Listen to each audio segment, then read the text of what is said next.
독서 2024학년도 고3 6월 모의평가 해설하도록 하겠습니다. 24쪽이고요. 1번부터 7번까지 문제를 풀고 해설 강의를 들으시기 바라겠습니다. 자, 먼저 항상 첫 번째는 독서 지문이 나오죠. 여러분, 독서의 이론인데요. 아니, 이거 너무 쉽지 않아요? 때문에 동기하고 위하여 동기야. 이거는 진짜 니네 세 문제 다 틀리면 안 되는 질문이에요.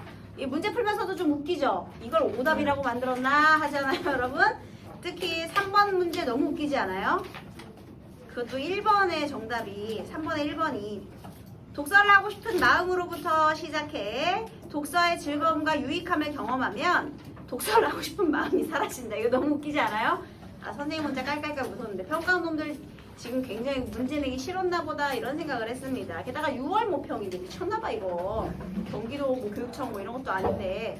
그래서요, 또 다른 독서책을 읽고 싶어진다라고 했기 때문에 1번 땡, 3번에 1번이 정답이었죠. 그 다음에 1번 문제도 웃기죠. 두 동기의 측면을 합쳐서 하나의 유형이 아니고요. 그냥 우리 때문에 동기, 위하여 동기 그 두 가지 유형을 설명했지 누가 이걸 하나로 합쳤대. 이상하잖아요. 틀렸죠? 그 다음에 2번 같은 경우도요. 네, 요거는 뭐 당연히 정답은 5번이겠죠. 차례대로 읽으면 뭐 다 맞출 수 있는 문제였습니다. 근데 이것도 3점이라는 것도 너무 땡큐죠, 여러분. 좋아요. 자, 그 다음에 이제 공포소구에 대해서 한번 얘기를 해볼게요. 요거는 사회문화 분야의 글 되겠습니다. 한번 읽어볼게요. 문제가 전개 방식 묻는 문제, 그 다음에 윗글을 읽은 학생의 반응이니까 세부 내용을 이해했는가, 그리고 요것을 지금 역시나 이것도 세부 내용과 추론 문제거든요. 세부 내용을 5번에서 이해했는지를 본다면 그것으로 인해서 이렇게 한번 다른 상황에 적용하는 추론 문제를 풀어보자 이렇게 되는 것이고요. 7번은 이제 단어 문제고요. 그래서 이런 문제가 구성이 됐습니다. 우리도 오늘도 배경 지식을 쌓아봅시다. 내용 전개 방식을 한번 파악해보세요. 공포소구는 그 메시지에 항상 첫 번째 문단에서는 화제를 제시할 거 아니겠습니까? 그래서 공포소구에 대한 내용이구나. 공포소구가 무엇인가? 그 메시지에 담긴 권고를 따르지 않을 때의 해로운 결과를 강조해서 수용자를 설득하는 거래요. 그러니까 설득 전략인데요. 받아들이는 사람한테 설득을 하는 건데 뭔데? 이거를 이행하지 않는다면 안 좋은 일이 일어날 거야. 그래서 공포소구인 거예요.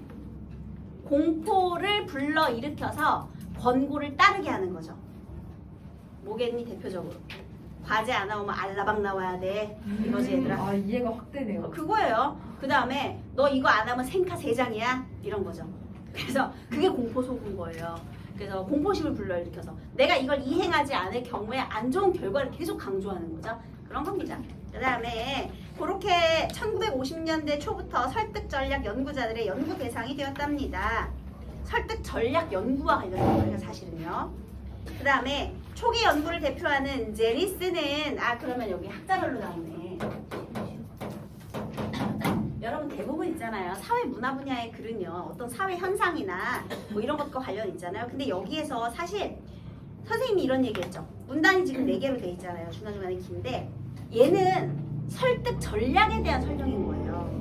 근데 설득 전략의 하나로서 공포소구라는 게 있다. 그런데 그 공포소구가 어떤 식으로 지금 전개되고 있는가를 연구한 학자별로 지금 소개를 하는 그런 내용이거든요. 그럼 한번 볼까요? 일단 제니스가 나왔어요. 그러면 제니스에 관련된 얘기를 한번 볼게요.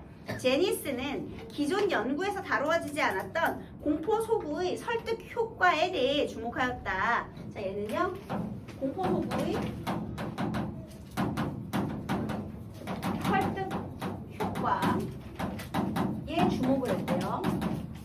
어떻게 할 때 설득 효과가 있었는가인데요. 그는 수용자에게 공포소구 3가지 수준으로 달리 제시하는 실험을 한 결과 중간 수준의 공포소구가 가장 큰 설득 효과를 보인다는 것을 발견하였다. 그럼 얘는요. 언제 설득 효과가 가장 커진다고요?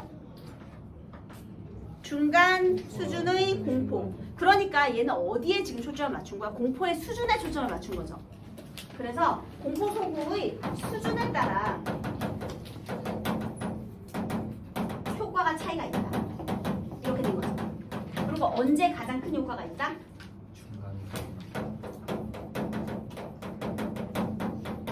중간에 공포소구가 가장 큰 효과가 있다. 이렇게 된 거죠. 이거 뭔지 알아요, 여러분?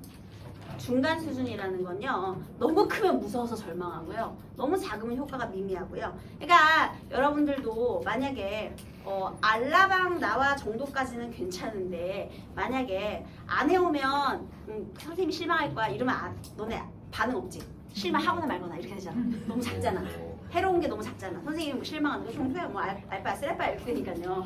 그 다음에 만약에 숙제를 안 해오면은 뭐 일주일 내내 학원에 오게 하겠다. 그러면 아예 그냥 포기해버리지. 아니, 포기해버리잖아. 진짜 그렇게 하겠어? 이런 거지 얘들아.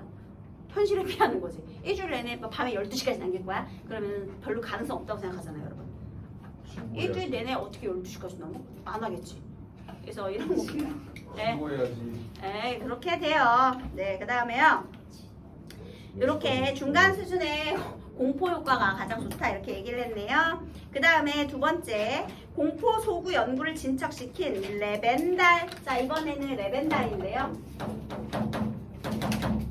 얘는 연구를 진척시켰대요. 제니스의 연구가요 인간의 감정적 측면에만 치우쳤다고 비판하며 공포소구의 효과는 수용자의 감정적 반응뿐 아니라 인지적 반응과도 관련된다고 하였다. 자, 지금 있잖아요. 이 공포소구의 수준에 따라 효과가 차이가 있다라고 얘기를 했잖아.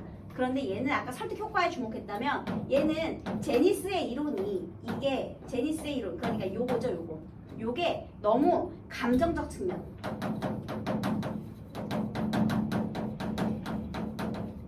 화살표 반응 삐뚤어진 게 마음에 안 드니까 그냥 밑에다가 쓰겠습니다. 요걸 비판하고 싶은 거예요. 이게 감정적 측면만 고려했다 비판한 거죠.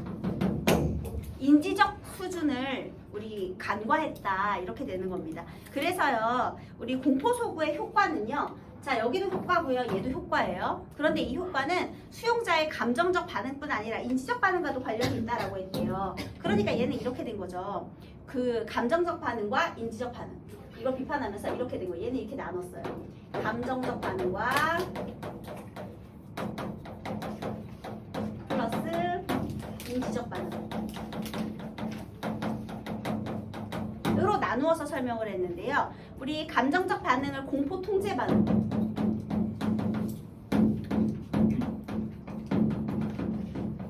그리고 인지적 반응은 위험 통제 반응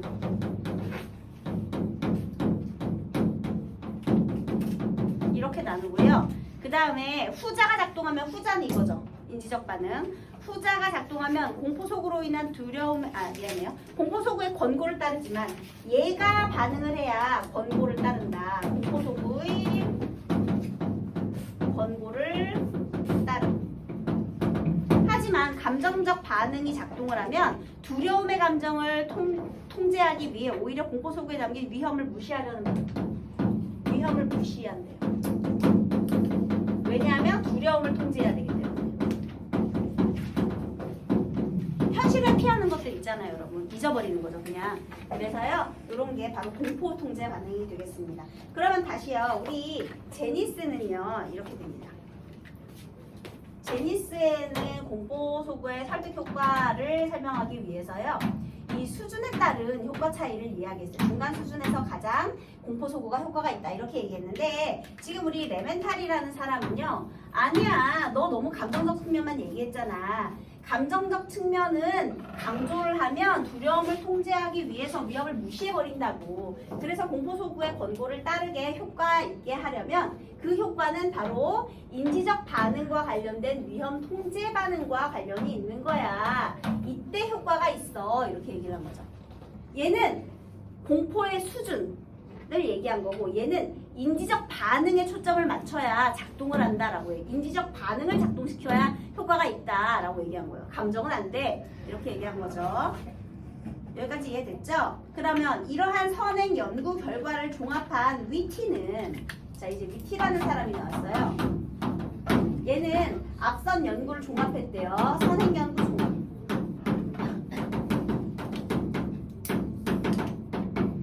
종합해가지고요. 일단 설득 효과를 좌우하는 두 요인. 얘들아 그럼 공통점은 뭐야? 이건 물어보자. 공포 소구의 효과를 강조한 사람들이죠. 근데 그 효과가 작동하는 방식이 쟤는 공포소구의 수준으로, 그지? 효과를 강조한 거야, 효과. 그런데 쟤는 공포소구의 수준으로. 그 다음에 레벤탈은 인지적 반응으로, 인지적 반응이 작동할 때. 그 다음에 얘는요, 그 설득 효과를 저하한 두 요인으로 위협과 효능감.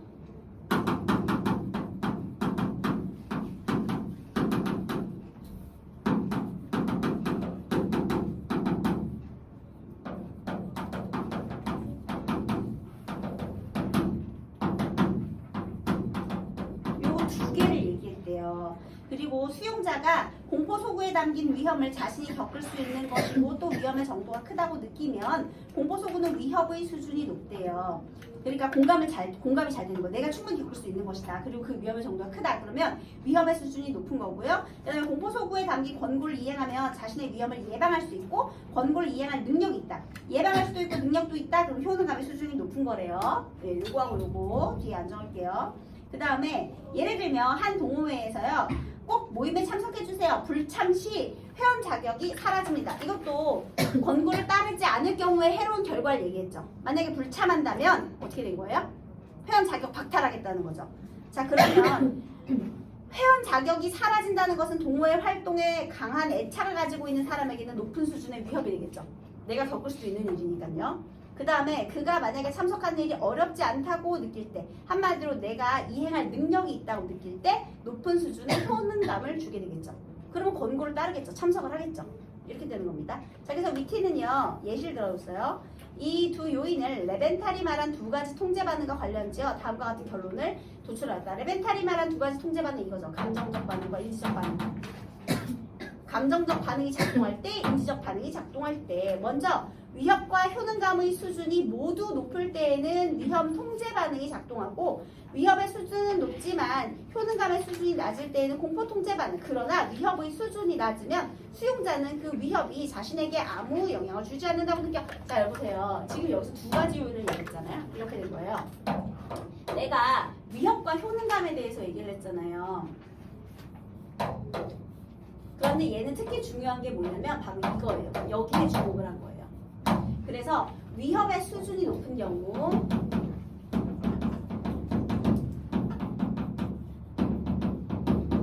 그리고 위협의 수준이 낮은 경우, 이렇게 되는 거거든요. 그런데 위협의 수준이 높은 경우에 만약에 효능감도 높다면 어떤 반응이 일어나? 둘 다 높을 때는 위험 통제 반응, 이거죠. 둘 다 높을 때 이게 나타난다. 이렇게 얘기한 거죠. 그 다음에 위협의 수준은 높지만 효능감의 수준이 낮을 때, 그때는 공포 통제 반응, 이거죠. 한마디로 얘는 반드시 높아야 된다는 거죠. 그런데 만약 위협의 수준이 낮다면, 그러면 수용자는 위협이 아무 영향을 주지 않는다고 느껴 효능감의 수준에 관계없이, 효능감이 뭐 높건 말건 결국 공포 소구에 대한 반응이 없다라는 거죠. 그래서 위협의 수준이 일단 중요하다라고 했습니다. 그러면 여기는 공포 소구 작동을 하지 않는다는 거죠. 그러면 결국은 이 사람이 말한 건 이거네. 얘는 위협하고 효능감이 다 높아야 권고를 가장 잘 따른다를 강조하겠죠.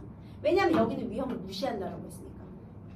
그러면 위협은 높은데 효능감이 낮다면 권고를 무시하게 되겠네요. 그렇죠?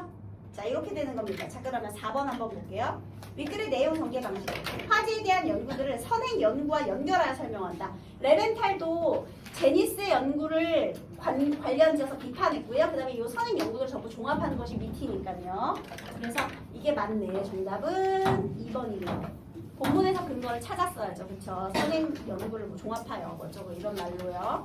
그 다음에 윗글을 읽은 학생의 반응으로 적절하지 않은 것은, 여러분 이거는요. 1번 보세요. 제니스는 공포 소구의 효과를 연구하는 실험에서 공포 소구의 수준을 달리하여, 여러분 공포 소구의 수준을 달리하여, 제니스잖아요. 저기 제니스죠. 수준을 달리하여. 너무 맞는 소리지. 수용자의 변화를 살폈다. 그 다음 레벤달은 제니스의 연구 결과에 대해 수용자의 감정적 반응과 인지적 반응을 모두 고려하여 살폈겠군. 이거 맞죠? 그 다음 레벤달은 공포 소구의 설득 효과가 나타나려면 공포 통제 반응보다 위험 통제 반응이 작동해야 한다고 보았겠군. 맞는 소리죠. 그 다음에 위티는요. 수용자가 공포소구에 담긴 위험을 느끼지 않아야 공포소구의 권고를 따라 완전 틀렸죠. 위협을 느끼지 않으면 반응하지 않는다고 했어요. 위티는 공포소구의 위협 수준이 그 공포소구의 효능감 수준에 따라 달라지는 것은 아니라고 보았고 효능감에 따라 위협이 달라진다? 아니죠. 여러분 요 문장 되게 중요해요. 5번 문장. 왜냐면 평가원이 되게 좋아하고 만약에 수능해낸다 그러면 이런 식으로 오답을 만들 가능성이 되게 높거든요. 그러니까 이게 뭐냐면 선후관계, 인과관계를 강조하는 그런 선택지예요. 물론 정답은 4번으로 만들었지만요. 사실 요 5번 문장을 꼬아가지고요. 위티는 효능감의 수준에 따라 공포소구의 위협 수준이 달라진다고 보았겠고 이런 식의 오답을 만드는 걸 좋아한다고요. 평가원이. 그래서 실제로 문제를 풀다 보면 이렇게 인과관계를 비틀어서 그걸 오답으로 만드는 선택지가 되게 자주 등장하는 걸 나중에 여러분이 나중에 풀서 다 풀어봐. 그러면 아이고 인과관계랑 개념범주 비트는 걸 왜 이렇게 좋아하니? 이렇게 될 거예요. 그러면 우리가 평가원이 좋아하는 오답의 유형을 알고 있으니 아 이거 뭐야 정답이 다 맞는 것 같아 라고 했을 때는 다시 한번 생각을 해보는 거죠. 내가 혹시 개념의 범주를 놓치지는 않았는가? 또는 인과관계를 놓치지는 않았는가? 이런 것들. 그 다음에도 문제가 안 풀리면 주어 서술어가 지시하는 대상을 다시 한번 보세요. 주어 서술어. 이해되셨나요? 또는 목적어나 부사어 자리까지. 객체 자리를 보는 거야. 주어 서술어 자리를 봤는데도 해결이 안 돼? 그러면 객체 자리, 목적어나 부사어 자리까지 보면 아이고 이거였네. 그때는 이제 안 보이던 게 보이는 거예요. 그런 식으로 논리적으로 접근을 하면 문제의 정답률을 높일 수가 있습니다. 비문학에서요. 알겠죠? 야 선생님 진짜 완전 꿀팁 얘기해주지 않았니? 엄청난 꿀팁이야. 지금 얘기했던 거를 꼭 잘 기억해서 비문학 지문을 풀 때 처음에는요 시간 오래 걸려요. 근데 이거를 본인이 찾아서 이거였네 하고 경험을 한번 하는 순간 그때 이제 골을 하나 넣은 거잖아요 여러분. 그러면 이제 그때부터 시간이 점점 단축되기 시작할 거예요. 그런데 내가 얘기해서 찾아주는 게 아니라 여러분이 나중에 안 풀리던 문제를 왜 수학도 그렇잖아. 안 풀리던 문제를 내가 막 짱구를 굴려가지고 막 열심히 하다가 풀렸을 때 그때부터 뭔가 이렇게 머리가 깨어지잖아요. 그런 것처럼 비문학도 그런 경험이 너무 중요해요. 그래서 열심히 고민해서 처음에는 시간이 오래 걸리더라도 정답과 그 정답의 근거를 스스로 찾아보는 경험이 너무 중요한 거야. 그러면 그렇게 하면 이제부터 구조가 보이기 시작하는 거예요. 구조주의도 이렇게 별거 없어요 여러분. 사실 얘도요 있잖아요. 제니스, 레벤탈, 위티 이거를 생각하기 전에 큰 줄기를 먼저 한번 생각해 보세요. 선생님이 사회문화 분야의 글은요. 사회문화 분야의 글은 항상 사회에 어떤 문제가 있는데 그것을 해결하기 위한 전략을 소개하는 게 많다고 했잖아요. 그치? 특히 사회 문제. 그런데 얘는 사회 문제는 아니고 이제 설득 전략을 얘기하고 싶었던 거야.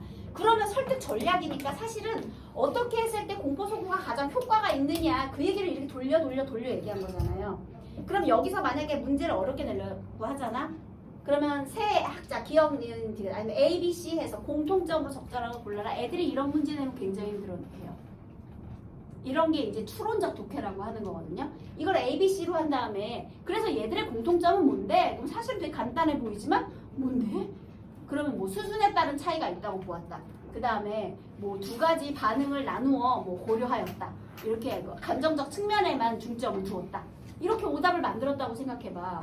그러면 무슨 소리인지 하나도 모르겠네. 이렇게 될 수 있다는 거죠. 그러면 그럴 때는 얘네들이 무엇을 제시하고 있는가? 한 발자국 물러나서 크게 숲을 보는 거야 얘들아.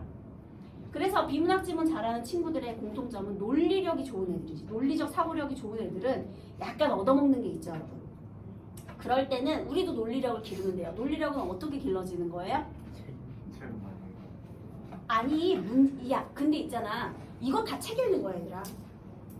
평소에 그 로맨스 그 무협소설 같은 거 있잖아. 판타지소설 무협소설 이빨 읽는 친구들이 비문학 지문 잘 풀 것 같아요?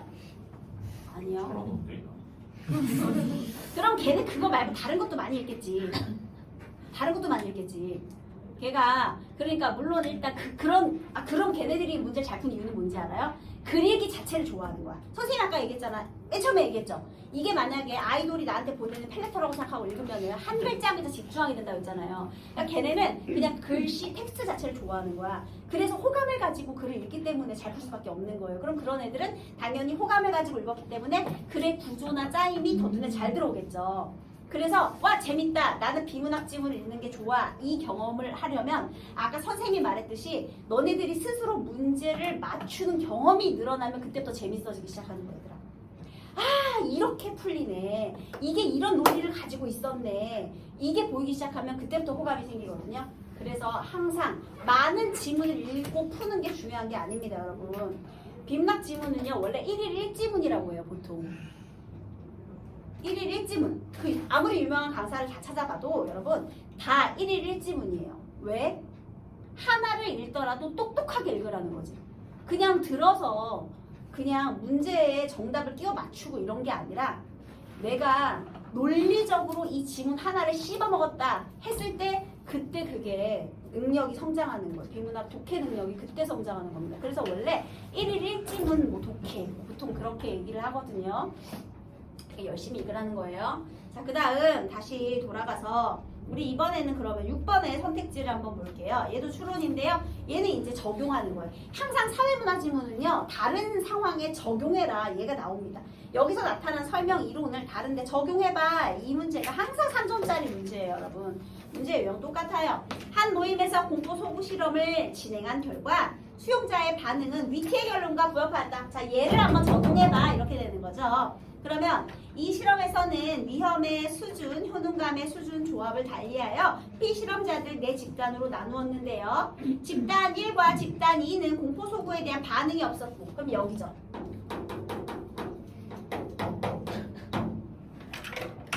여기죠. 집단 1, 2. 다른 색으로 써볼게요.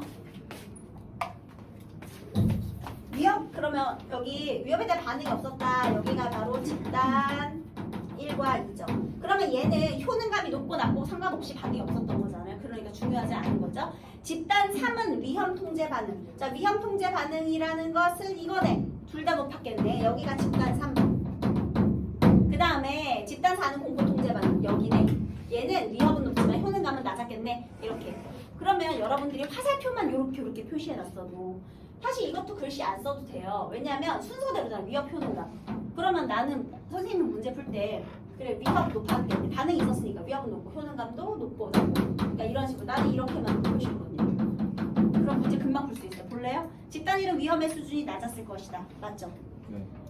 집단 3은 효능감의 수준이 높았을 것이다. 맞죠? 그 다음에 집단 4는 위험과 효능감의 수준이 서로 달랐을 것이다. 맞죠? 집단 2, 4는 위험의 수준이 달랐을 것이다. 왜냐하면 반응이 있고 없으니까. 맞죠? 그 다음 집단 3과 4는 효능감의 수준이 같진 않죠? 네. 달라겠죠? 이렇게 다르잖아 이거잖아. 이러니까 다르겠죠? 자, 그 다음에 문맥상 바꿔쓰기 적절하고. 여러분 혹시 7번 틀리신 분 있나요? 한번 손 들어볼까요? 아니에요. 7번 정답 5번입니다. 얘는 좀 쉬운데 내가 만약에 평소에 이렇게 단어 문제, 어휘 문제를 너무 많이 틀린다 하는 친구 있잖아요. 그런 친구들 도대체 문제 어떻게 푸는 거예요? 아니 왜냐면 여기에 이거 그 대입해봐야 되는 건 알죠? 대입해봐야 되잖아. 근데 대입을 해서 문장 전체를 앞뒤 문장 채워가지고 읽었는데도 내가 자꾸만 틀린다 하는 친구들은요. 사전을 꼭 찾아가지고 정리를 해보시기 바라겠습니다.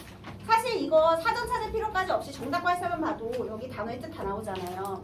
그래서 그거 하고 그 다음에 비문학 지문 읽으면서 잘 모르겠는 한자 같은 것도 있죠? 그러면 핸드폰에 네이버 쳐가지고 꼭 옆에다가 정리 한 번씩 하세요. 네이버 어학사전 펼쳐가지고 거기서 쳐서. 그래서 선생님이 이제 한 학기만, 그러니까 지금 내가 여름방학 이거에만 열심히 해도 어휘 실력은 확 늘어요 여러분.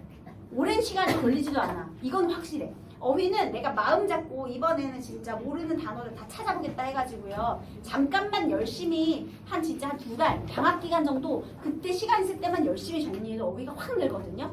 그래서 단어가 나올 때마다 정리를 한번 해보세요 여러분. 네. 좀 시간 남았는데요. 우리 다음에는 이거 지문 2개 해야 되는데 지문이 둘 다 어렵거든요. 원래 항상 처음이 좀 어렵고 두 번째가 쉬워요. 근데 이제 선생님이 숙제 검사를 해야 되니까 항상 요때에 맞춰서 요게 이제 독서 지문 들어간 게 이제 목요일. 왜냐면 이렇게 되는 거니까. 그래서 목요일에 독서 지문 이렇게 풀고 여기 2개 푸는데요. 좀 미리 먼저 풀어보셔도 돼요. 네, 풀어보세요. 네. 2개 지문. 많이 본줄 알았어, 많이.